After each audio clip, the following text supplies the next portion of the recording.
Hey there, happy Friday. Welcome to my studio. I'm Daniel Norton, photographer here in New York City. Today we're going to talk about how do we improve, or maybe how we don't improve. So this is I've been talking a lot about gear lately, interesting, which is not normal for me, which is what I'm going to talk about. I think that no matter how long you're in the hobby or career of being a photographer, you can still fall into this idea that this next piece of gear is going to be that silver bullet that's going to take you to the next level. Now, I made an episode a while back, and if I can find it, I'll put a link in the description. And, well, not if I can find it, if I think to look for it. Otherwise, maybe I'll pin a comment. But anyways, and I talked about, does the camera matter, or cameras don't matter, or something like that. And in that, I talk about the idea that when you use different types of cameras, you often work differently. So it can matter in some sense. Yes, a great photographer can make a good photo with any camera, but having certain types of gear does in fact change the way you shoot sometimes.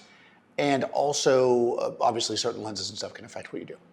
But there's also this idea that, and this ties into some other things I've talked about, where I talk about like being motivated and moving forward and stuff, where sometimes if you feel stuck or you feel like your work is stagnating, what you do is you buy some piece of gear. Like this piece of gear is going to somehow make it better for you. But the reality is that no matter what kind of gear you're using, if you're using professional level lighting like Profoto or Broncolor or something like that, or you're using more entry level stuff, if you understand light, you can make excellent images. You can make excellent images using the sun, right? Not that this is an excellent, I'm just sitting in my studio with the windows. But the gear doesn't make the image. You do. And if you find yourself in a position where you think the only way that you can move forward or get better or whatever is by having more gear, spend that money or that time, because a lot of it's for free, on education. Because understanding how the gear works is probably going to solve most of your problems. I can tell you that when I first became connected to Adorama, I was brought in to help launch a professional division, and I would be down there in the space on 42nd Street, and people would come in and they would say like, I need this. And I would say, I was like a consultant, I said, well, what do you need that for? Well, this. And then I was like, well, what have you got? And they'd say, well, I have this.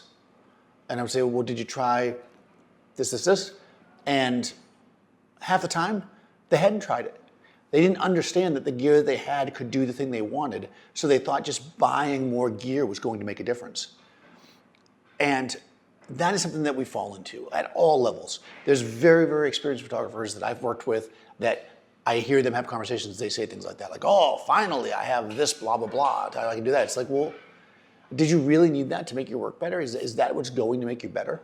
Now, of course, I'm not saying you shouldn't buy photo gear. Buy photo gear. Adorama needs to stay in business so I can do my videos over there. But no, seriously. But think about why you're doing it. The gear is not going to make you better. And I don't think this is a new message, and I think most of us understand it, but sometimes we need to hear it again. There are certain pieces of gear that will allow you to do things you couldn't do without them. Yes.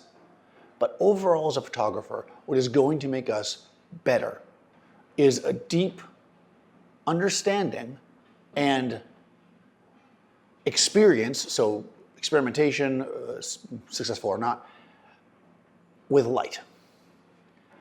Knowing how light works will allow us, and that sounds really simple, like you might think, I know how light works, I put my softbox here, but understanding why you do that. When somebody says to me, how far away should I put the softbox? Or they say to me, what are your camera settings?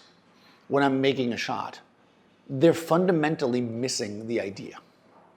And this is why I don't sell pose books and things like that, because I don't believe that that's how we really get better. I mean, if all you ever want to do is copy somebody, I mean, I can give you some pose books if that's really what you want. But the reality is that we get better by having the ideas within us, interaction with our subjects, understanding how the light that falls upon them will project the feelings and emotions that we want, and then making that image. The last thing that I ever think about when I'm setting something up is the camera, right? The camera is just the means to an end. Sometimes there's things the camera does that I need and it makes life easier. And sure, and I buy new gear. I'm not saying you don't buy new gear. And I'm not saying you should go back and shoot with some, film camera from 50 years ago. But what I am saying is, before you immediately go to a new piece of gear when you think that your work is stagnating, instead think about why it's stagnating. And I almost guarantee you it's not because you can't do 30 frames per second with your flash. If you haven't already, guys, go ahead and subscribe and ring the bell. Also, leave some comments below and tell me I'm wrong, or right, ideally. And I'll see you next time.